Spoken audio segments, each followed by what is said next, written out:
On your Monday episode of Locked On Raptors, the Toronto Raptors split a weekend back-to-back with the Wolves and the Bucks, and it looked pretty good in the process. We'll talk about why this was very much a weekend to build on for the Raptors. We'll also talk about Scottie Barnes' injury, Fred VanVleet's finishing, Precious Achiuwa returns to the rotation, so much more coming up on today's episode of Locked On Raptors. Thanks for hanging.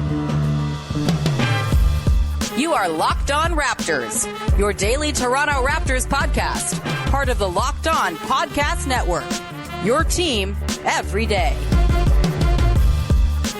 Hey, what's going on? Welcome to episode number 1363, I think, of Locked On Raptors for Monday, March the 20th. I'm your host, Sean Woodley. I've been covering the Toronto Raptors now for 9 seasons on various platforms. You can find all of my work over on Twitter at Woodley Sean. You can follow the show at Locked On Raptors as well. And you can subscribe to the podcast for free on YouTube or wherever you listen to your podcasts each and every day. Don't miss an episode. Would make us your first listen each and every day as well. It's always much appreciated when you do that. Today's show is brought to you by Prize Picks. First-time users can receive a 100% instant deposit match up to $100 with the promo code Locked On. That's prizepicks.com. Promo code Locked On. All right, on today's show, digging into, I think, a pretty fun weekend of hoop for your Toronto Raptors with a nice win over the Wolves, 122-107. Obviously, a depleted Wolves team with still no Karl-Anthony Towns and no Anthony Edwards after he hurt himself. Not to mention, the whole team on the Wolves side of things being a little bit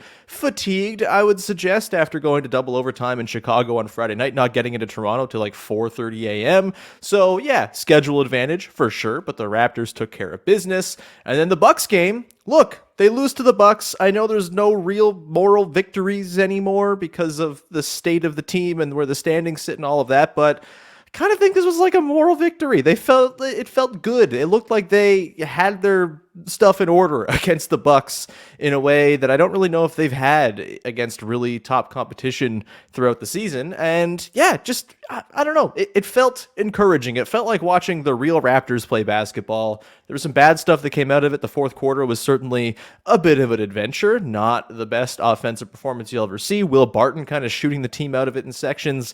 Not to mention Pascal and Fred kind of, understandably getting swallowed up by the abyss that is the Drew Holiday, Giannis Antetokounmpo, Brook Lopez triumvirate on defense, but still, lots of good stuff to take away. We're going to get into some of those takeaways, including Precious Achiuwa's return to the rotation and looking pretty good yesterday against the Bucks. We'll get to the good, the bad, and the We'll talk about Scottie Barnes' injury, Fred VanVleet's finishing around the basket. All that stuff is coming up, but I want to get into my big takeaway from the weekend first. And for me, I just feel like right now the Raptors are in a spot where the offense is starting to coalesce and make some sense process-wise. The results have been middling. They're the number 19 offense in the league since the Jakob Poeltl trade to go along with the 9th best defense.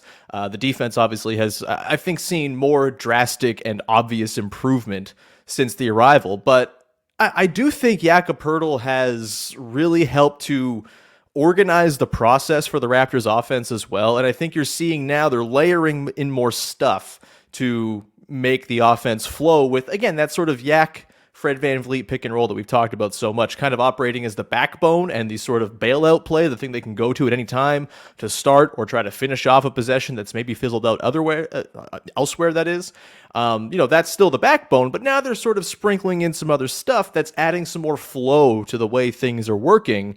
And I think eye test wise, look, the numbers aren't matching it just yet. They're still, they're 25th in half court offensive rating per cleaning the glass since the Jakob Poeltl trade. The results are not there, but again, the process looks good. And obviously, when Jakob Poeltl's been on the floor, the Raptors have been incredible on both ends of the floor. So the offense has, in fact, worked pretty well with him out there, specifically in that starting lineup that we've seen really cruise against most teams. And then, of course, yesterday with Gary Trent Jr. slotting in for the injured Scottie Barnes, that lineup finally got into the kind of groove I think most people expected that lineup to hit at some point, considering the amount of shooting and playmaking and just the geometric sense that look makes. I think it's not a surprise it finally looked pretty good yesterday in the third quarter, scoring 39 points in the Bucks. It was really, really nice. Good promising signs there. And I think that goes towards sort of my general thought on the way the offense is working. And that, yeah, the numbers haven't been there just yet. But if you watch the way things are being pieced together, the way they're able to bail out possessions with reasonable sort of second options, plan B, plan C, plan D, all of this down the line. And they're doing it, I think, by putting each guy in a position where he can kind of do the thing he's best at. I'll tell you what I mean. Like the Fred Yak thing, obviously, you're getting Fred working in such comfort right now, right? He's got a lot of space. The roll gravity of Yak is opening up that mid-range area for him. He's been crushing it from the long mid-range since the Yak trade. 55% on long mid-range jumpers since the arrival of Jakob Poeltl, up from 45% in the 47 games before that. Some of that's probably small sample noise and a hot shooting streak, but also, if you look at those looks, all of those mid-range looks that Fred's coming into are just wide open, in rhythm. He's just stepping into them, coming around the screen, and they're right there for him. They're good looks. They are his shots. Same as Jakob Poeltl. He's getting his shots out of those pick-and-roll actions, right? He's getting those short floaters. He's getting in close to the rim. He's finishing lobs, that type of stuff. That's all Jakob Poeltl's stuff. And then you kind of expand it out, right? OG Anunoby, we've seen, he is really fitting in nicely next to Jakob Poeltl. He is benefiting massively from the abundance of wide open threes that are coming his way just because of the amount of paint touches they're getting with Fred getting in deep and Pascal and Scottie and all of this. He's benefiting huge there. And they're also now letting him kind of operate in those little flourishes, you know, kind of doing a little bit of self-creation, but mostly in situations where he's historically been pretty good. You know, they're not having him go and run pick and roll necessarily a ton of times down the floor in a row. They're not having him be like the central offensive creative force, but he's getting these opportunities as like a second option guy. It's swinging to him on the wing. He's driving. He's scoring that way. He's stepping into mid-range jumpers in a very calm and casual fashion. Again, usually after the defense has been tilted for him to begin a possession. And you're seeing the efficiency for OG. It's ridiculous. Kirthika, the stats queen of Raptors Twitter, pointed out it's now 7 games in a row for OG, over 50% from the field. He's got like an 86% true shooting in that time. He's been just phenomenal, and it's because it's all coming to him in spots where it's really easy for OG to maintain efficiency, right? The catch and shoot threes have always been a big thing for him. The sort of, again, the second side creation, not as the primary guy, but as someone who can exploit an already exploited defense. That's stuff he's always been good at. And then you get the back cuts, the parade of dunks he's getting from Jakob Poeltl elbow passes. All of that is stuff he's always been good at. The cutting, the off-ball movement, and it's all coming together for a super efficient and pretty productive offensive player to go along with, obviously, just the ridiculous menacing defense he plays. And then you have Pascal Siakam, which I think the last couple of games have really shown, I think, another example of the Raptors trying to put their guys in the best spots to succeed. We've talked about Pascal having trouble getting comfortable with this new look Raptors team for a while now, right? You know, he has not been, he's been the hardest guy to incorporate, I would say, since Yak arrived. The spacing is obviously off. There are less channels for him to just get to the basket and do his thing. And so they're trying now, it seems, a concerted effort here to get him more post-ups, which has always been a thing he's been successful with.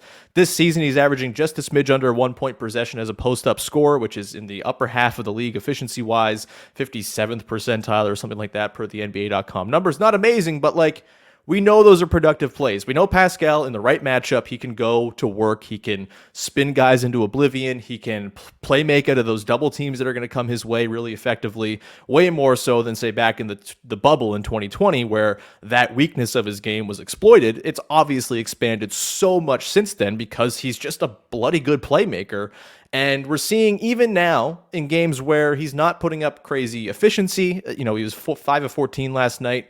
The Giannis, Brook Lopez thing, Chris Middleton did a good job as the original guarder on him, but then you have Giannis and Lopez waiting at the rim.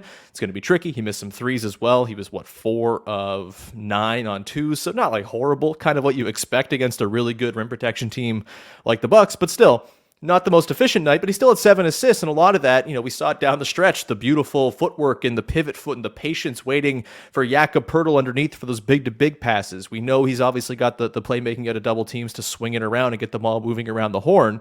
And I think, again, we've seen not a whole lot of Pascal Siakam posting up the last couple seasons. Seems like we've seen anecdotally, the numbers you can't isolate on NBA.com for the specific stretches of games for the player tracking stuff, which is unfortunate, but it does seem to the eye that Pascal's posting up more, and I like working that in as a means by which you can get Pascal to his spots, to the places where he is going to be successful on the floor, without having to have him run every possession and do his probing, dribbling thing from the top of the arc like he's done for the most part these last couple seasons as the offensive engine. Seems like a good way to get him back incorporated with a good, healthy number of touches into the Raptors offense. And again, you can't just only post him up, obviously, but he did a bloody good job. First bucket of the game against the Bucks, just spinning Chris Middleton into oblivion. You've got Taurean Prince, who just had no chance against him whatsoever. They're really trying to get him mismatch hunting again, which he's always been very good at. There are plenty of guys in the league who just can't stay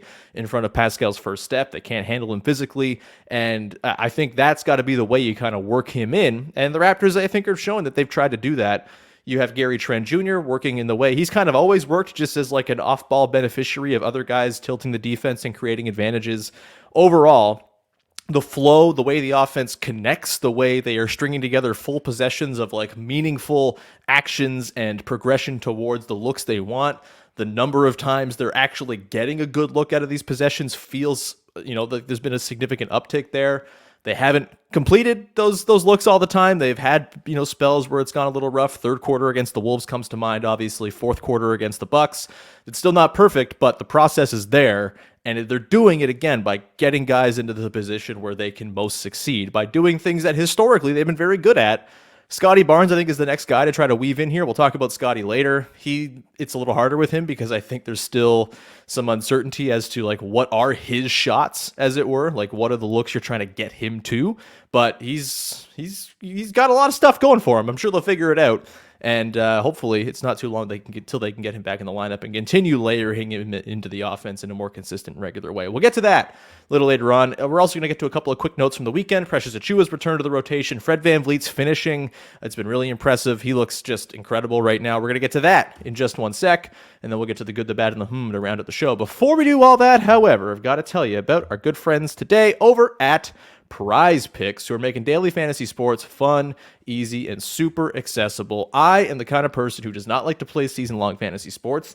I've retired from the game. It's just too much work. I don't care enough about football or even just keeping track of a basketball team all season long to want to play season-long fantasy. Prize Picks makes it so you can ditch the season-long grind and just play on the days where you want to play. It's daily fantasy sports made fun and easy. You pick 2 to 6 players on any entry, and if they get more or less than a specific stat you are making the projection pick against, then you're going to win up to 25 times your money if you get all 6 of those entries correct. And again, it's just, are they going to get more or less than what Prize Picks has projected in a given stat? So Pascal Siakam, 22.5 points, more or less. You take that, you get it right, you are winning, baby. And you can do cross-sport entries as well. Maybe you're a puckhead. Maybe you like baseball as the MLB season draws near. Maybe you want to mix a little NBA with college basketball as March Madness goes on both the men's and women's sides. You can do all of that with Prize Picks. Go check them out. Entries can be made in 60 seconds or less. It's that easy.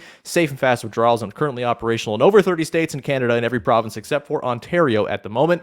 Download the Prize Picks app or go to prizepicks.com to sign up and play daily fantasy sports. First-time users can receive a 100% instant deposit match up to $100 with the promo code LOCKEDON. That means if you put in $100, $100 is just going to appear courtesy Prize Picks in your account to hang out with your original $100. Don't forget to enter the promo code LOCKEDON at sign up for an instant deposit match up to $100 with Prize Picks.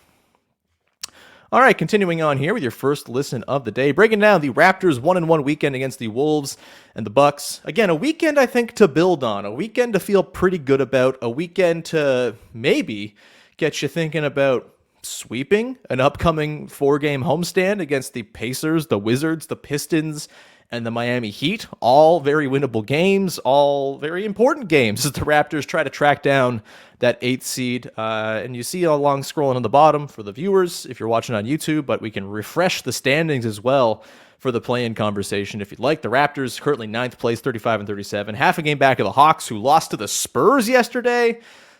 boy, that's a bad loss for the Hawks. Just nasty stuff. They have the Pistons, I think, tomorrow. So that's a scoreboard watching night to be sure. The Heat are maybe gaining on the Nets right now. They're tied in the win column at 39 with them. I think you'd probably, all things considered, rather play the Nets in a playoff or a play-in situation in that 7-8 than the Heat. So I think I'm rooting now for the Heat to pass the Nets, as it seems like catching the Heat is probably off the table for the Raptors. You've got the Bulls playing pretty decent ball right now, 33 and 37 at 10th place, tied in the loss column with the Raptors. They're always liable to lose games they should win, though. So, there's no guarantee they're going to make up those 2 wins. And then, they're 2 wins back of the Raptors right now. And then the Pacers and Wizards, both 32 and 39. The Pacers are playing better. The Wizards feel like they're totally fading. It would be nice if the Raptors could beat both of those teams and squarely knock them out of contention for 10 by the end of the week. That would be bloody swell, let me tell you. All right. Let's get back into the sort of run of the show, shall we? The sort of other micro takeaways I had from the weekend. There are 2 guys in particular who are standing out right now. And, Fred VanVleet, we talked about him in the mid-range shooting, the way he's getting to all of his looks. His pull-ups have just become that much more wide open and easy to get to, with Jakob Poeltl laying massive screens on the guys who are guarding him. Fred was incredible yesterday against the Bucks. He was their best player. He's been their best player, I think, over the last 10, 15 games here, honestly. Pascal has gone on hard times, but they've had Fred really, really ratcheting it up. It was really lovely to see them both have great games against the Wolves on Saturday, and I guess against the Thunder on Thursday as well. They haven't really lined up for excellent performances all that often this season, and it was great to see it on Saturday. But Fred, I think the thing that's really standing out to me right now is the way he's finishing in close. And look, this is a weird day to go off on this because he was 6 of 13 on 2s against the Milwaukee Bucks. Just doing some quick math on the fly here from the box score. Not like an amazing night scoring at the rim or anything like that, but I do think we're seeing a new wrinkle added to his game that should encourage you if you're the type of person who might want to keep Fred VanVleet around long term, which I think you should be, because Fred VanVleet rules, and he has been absolutely integral to the Raptors' turnaround here in the back part of the season, and it's been in line with him being really bloody good. Just to kind of point out, he's finishing at the rim way more effectively since the arrival of Jakob Poeltl. He's shooting 67% at the rim since the Yak deal. He was at 55% this season before that. Historically, he's kind of floated around that 60% range. Like, if he can get over 60, that's good for Fred. Last year, I think it was his career best, just over 63%. I don't have his full basketball reference in front of me, so apologies for the inaccuracy of the stats. But I know for sure last year was his best year finishing at the rim. He's been better than that since the Jakob Poeltl trade. And part of it is Yak and the way he draws attention, the way all the Raptors' other players draw attention around the basket. There's always going to have to be sort of someone shading towards a Yak or a Siakam or a Barnes or whoever's cutting baseline to pick up those passes from Fred in those dump-off situations, all of that. That's helping. But I also feel like Fred's adding to his interior bag, as it were, not to always make it about Kyle Lowry, but he's kind of doing Kyle Lowry stuff in close, where he's countering the fact that he is only 6 foot on a good day in big shoes with just some heady craft, right? The footwork's been really nice, using that pivot foot to just sort of dupe guys into jumping at inopportune times, the ball fakes, the head fakes, all that stuff. Obviously, we know he's got the big English he can put on the ball from in close as well. That's always kind of been a part of it. I remember our pal Joe Wolfon from The Score always saying he's like either the best bad finisher in the league or the worst good finisher, one or the other. He might just be a good finisher around the rim right now. Again, 67% since the Jakob Poeltl trade. It feels like this is the stuff that if he's going to age gracefully, these are the little elements of craft that a guy his size with his athletic disadvantages in the NBA is just going to have to add in. And Kyle did this so well, right? Think back to the series against the Celtics in 2020 in the bubble and how just brilliant he was, scoring among the trees, moving guys out of the way with his ass. Fred is not as ample in the posterior as Kyle Lowry was, but you're seeing him sort of implement those similar counters and little cheat codes and tricks to get the ball up clean in those close quarters situations. Really tough against the Bucks, obviously. Lopez, Giannis, they're just absolute monsters. The Bucks are going to win the championship. I feel pretty good about that. They feel like the only serious team in the NBA right now. I know the Sixers look good, but well, talk to me when the Sixers are in the playoffs with James Harden.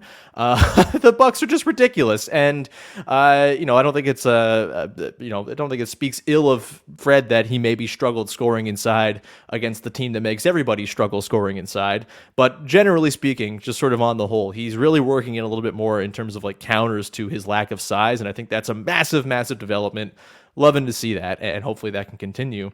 The other sort of note I had from the weekend, I'm just kind of going through my box score notes and my just thoughts that I jot down on my notepad as we're watching these games, but really lovely to see Precious Achiuwa get back in the lineup yesterday against the Bucks, and I think Nick Nurse has kind of played this one really, really well. And this honestly goes back to what I was talking about in the first section of the show about how the Raptors are putting guys in a better position to do the things they're good at. Precious Achiuwa gets a couple of games off, slow things down, give him a chance to kind of see things from the sidelines. I think it was a totally justified call. And after the game against the Wolves, Nurse noted after the second DNP in a row for Precious, he's probably going to get some pretty heavy time against the Bucks. And I like that. Yes, the Bucks are a very good opponent, but it's also the exact type of team where Precious is going to come in handy because he's a ridiculous defender, and he's one of the best guys you could throw on Giannis to hopefully slow him down. Look, Giannis was insane yesterday. He goes 9 for 9 from the field for a 22, 13, and 10 triple-double. But I think the fact that he only took 9 shots speaks to the fact that the Raptors did a pretty good job bothering him for most of this game, and a lot of his buckets kind of came on breakdowns and chaos plays that turned into him walking in for dunks and all of that stuff. Overall, I think the Raptors did a good job kind of stonewalling him and keeping him from getting up 20, 25 shots. That's good. And Precious was a big part of that. He comes back into this game, into the rotation, 5 points, 5 boards, 3 assists as well, scored on a pick and roll with Fred VanVleet, kind of a batted in lob that was nice to see. Not exactly like the pristine, beautiful lob and dunk you'd love to see, but still it worked. Wasn't pretty, but it counts. And this seemed like just a really nice way to try to reincorporate Achiuwa by putting him into a spot where he can do the thing he's best at, which is guard big, bruising dudes in space. And I thought he did pretty nicely acquitting himself. It would be lovely to shoot more threes, for sure. It would be lovely if he could totally just replace Will Barton in those bench lineups because he's got enough three-point shooting to make it so you don't have to play Will Barton, who in theory has three-point shooting, but right now is just like a brick machine. That would be lovely. But this was a really, really, really nice return for Precious. And honestly, I think you could have argued, had the offense been going a little stronger in that fourth quarter, the way we kind of expected to, the way it has of late, the way it did in the third quarter against the Bucks, I honestly think there was an argument maybe to close this game with Precious, considering the way he defended. It's tough to take out Gary's shooting for sure, but with no Barnes, having that extra length would have been maybe kind of valuable. Maybe you get back a little bit on the defensive end, what you didn't have on the offensive end. You weren't scoring anyway, so maybe Precious comes in for a little bit of a different defensive look. I don't totally begrudge Nurse for not putting him in. I think there was an argument for it, though, and I think that speaks to a really nice bounce back here for Precious. We'll have to see it continue, of course, but I think as far as the way they kind of played this from the coaching staff's perspective, I think they managed it pretty darn well. Precious doesn't seem like he's agitated or anything like that from getting the couple of games off. He came in, good attitude, all that good stuff. Nice to see. And, there's a world in which he's like an extremely pivotal bench player down the stretch here if he can kind of get back to being Precious Achiuwa, at least on the defensive end, and not making comical offensive mistakes every time he touches the ball. As I've said before, it doesn't take a lot to justify Precious being on the floor because his defense is so good when it's at its best. It was not at its best, I would say, last week. The Denver game was a really low point for him, I'd say. But overall, good stuff seeing Precious back in there. That was another sort of big takeaway from the weekend. They're going to need him, especially if Scottie's out. They're going to need Precious Achiuwa down the stretch to flesh out these bench lineups. And they got enough out of him yesterday to, I think, keep on justifying playing him going forward from here on out. We're going to come back on the other side, get into the good, the bad, and the from the weekend that was, the way we round out every Raptors recap episode here on the show. Before we do that, however, gotta tell you about our friends over at Nissan, who are bringing you, of course, the Nissan electric Player of the Week, courtesy the Nissan Aria, the all-new, all-electric 2023 Nissan Aria, to be more specific. And this week's electric Player of the Week, courtesy Nissan, is going to be one Fred VanVleet. He's just been ridiculous. He gets it on the strength alone of that beautifully elegant, forceful drive into the chest of Giannis Antetokounmpo, pulling up and banking in a mid-ranger over maybe the best defensive player alive. That alone is what gets you the electric Player of the Week. I'm sorry to everybody else who had good entries, who were themselves stunningly powerful in the way they threw down big yams all week long, but it is Fred VanVleet, no doubt, for his work over the weekend. He was fantastic. The 2023 Nissan Aria packs pin you to your seat power and premium intelligence all-in-one EV, the all-new, all-electric 2023 Nissan Aria, the EV for people who love to drive. Shop now at nissanusa.com. Today's show is also brought to you by our pals over at Built Bar, and Built March Madness is here. It is rolling. The NCAA tournament is deep now, going into the second weekend for both the men's and women's sides, and the Built March Madness tournament trudges on as well. It's now time to make your vote count. Go to BuiltMarchMadness.com to vote for your favorite flavor, to have them come out and reign supreme. Peanut butter brownie, that's the way to go for me, baby, but you might have your own preference. They have all sorts of wonderful flavors, of course, over at Built Bar. They got their regular standard bars. They got the puffs, which are marshmallowy and delicious treats. You've got granola bars. They're all in there. And when you vote for your favorite bar or puff, you'll be entered into a drawing where 50 lucky Locked On listeners are going to get a free box of Built Bars. Not only that, but one Locked On fan will win a 12-month subscription to Built to have Built's best bars or puffs delivered monthly straight to your door. You got to try Built. You got to go to BuiltMarchMadness.com and get your votes in right now as well for your favorite bar or puff, and pick up a box when you're there. You can also go to Walmart right now, pick up a box too, into the pharmacy section. They're super easy to grab. You can vote every day in March, so hop on in and support your pick over at BuiltMarchMadness.com. All right, we've reached the good, the bad, and the way we round out every single one of these here Locked On Raptors episodes on the heels of a Toronto Raptors game, couple of games that we're weaving in here. So just sort of bigger, broader, full takeaways from the weekend. For me, the good from this weekend, and the good from the last little while for this team, frankly, is this team has become like a dunks machine now, and it's incredible. I don't know what it is. I don't know what's gotten into them. Not sure what's gotten into OG in particular. He's just like crowning dudes night after night, looking up at the scoreboard and analyzing the quality of said crowning. The double clutch dunk against the Wolves was incredible. Obviously, he had the putback earlier this week. He had the transition dunk over Josh Giddey. The dunks are everywhere. It's incredible. Yak's throwing down dunks. Scottie Barnes had that incredible dunk on the run against the Wolves as well. And then, sneaky thing as well, seems like the Raptors are getting dunked on a lot now too, which, you know, on its face, not the greatest thing in the world, but to amp up the in-game entertainment of a single game, especially if it comes in a game the Raptors win anyway, I'm kind of all right with other teams throwing down huge yams on my television screen, regardless of whether it's good or bad for the team I like. And I do wonder, maybe secretly, if Jakob Poeltl's arrival has kind of helped with this and made it so the Raptors are more prone to getting dunked on. If you talk to any Spurs fan who followed Yak's career, you know, there's no denying Jakob Poeltl, incredibly positive basketball player, makes your team better, tries really hard, defends the rim wonderfully, all of that. But I think because he's just like always there, ready to defend, he's very rarely making business decisions.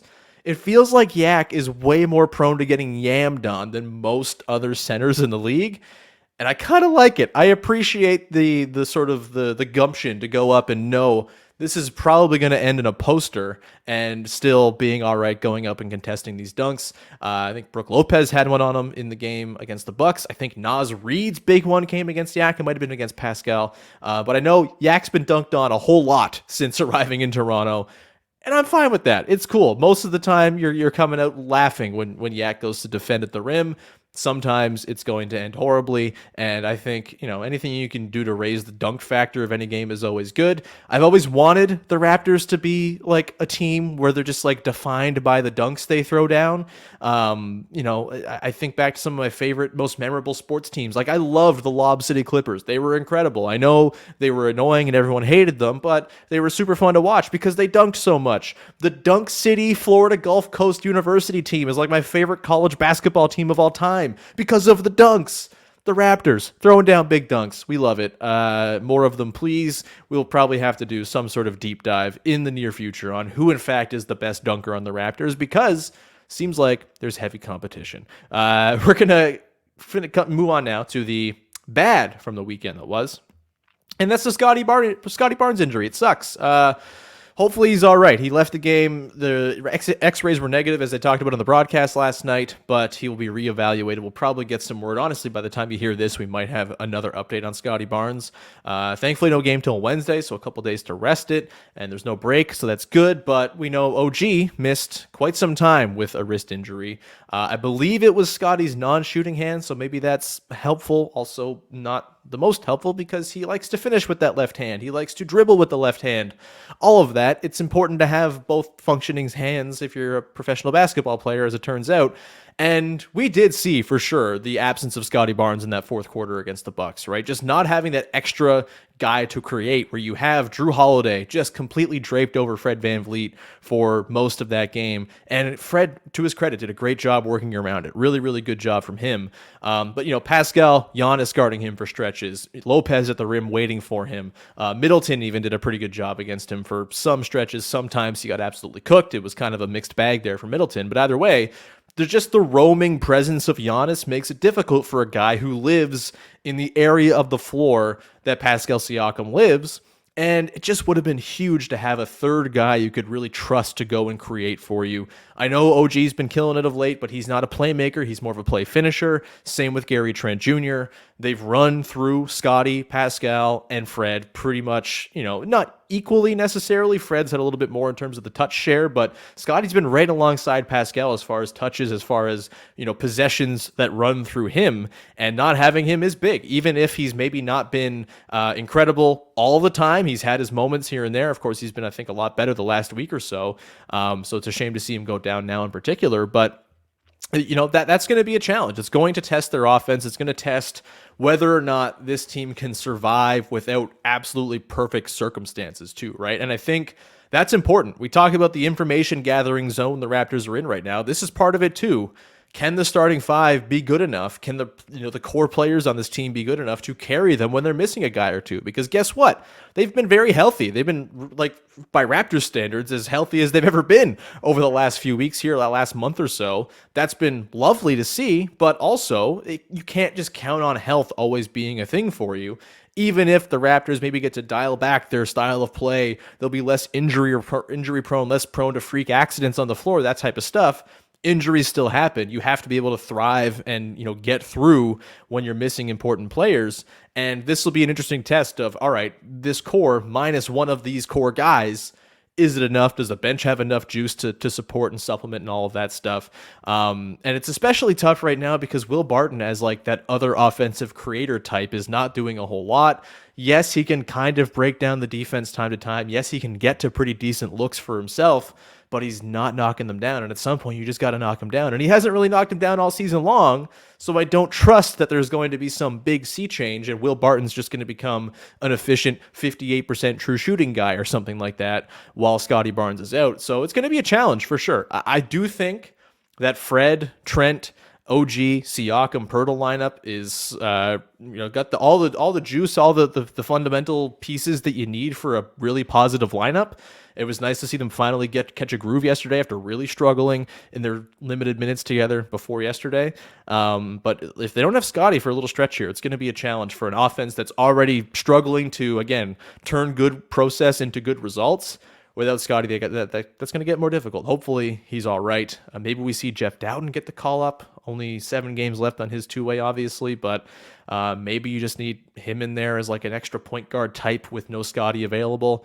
it's tough to say. But we'll probably know more. Maybe this is all for naught, and Scott will be fine and play on Wednesday, and it'll all be good. He has historically returned from injury pretty quickly and been kind of ready to play through stuff. So we shall see. Let's get now last to the to close out the show, shall we? A burgeoning trend, a thing that got my eye on. And I think for me, and Alvin Williams was talking about this a lot on the broadcast over the last couple games, they are so bad, it seems, at getting their defense set after makes. And even, obviously everyone struggles in transition. The numbers actually suggest the Raptors have been crushing it defensively in transition ever since the trade. Let me just pull it up here. The Raptors on defense transition-wise, 18th, so it's not amazing or anything like that, but it's fine. The half-court defense has been really struggling, and I'm wondering if the half-court defense is what's bearing the brunt of these possessions that are sort of like semi-transition, where it's off of a make, it's probably not getting classified as a transition possession under Cleaning the Glass's play classification algorithm or whatever the hell they do to, divide up all these plays. But they're just really struggling to get back, it seems, and struggling to get it set. And you're seeing other teams now realize, we can just outrun them down the floor and we're going to get easy buckets. We're going to get half set defenses we can go and exploit.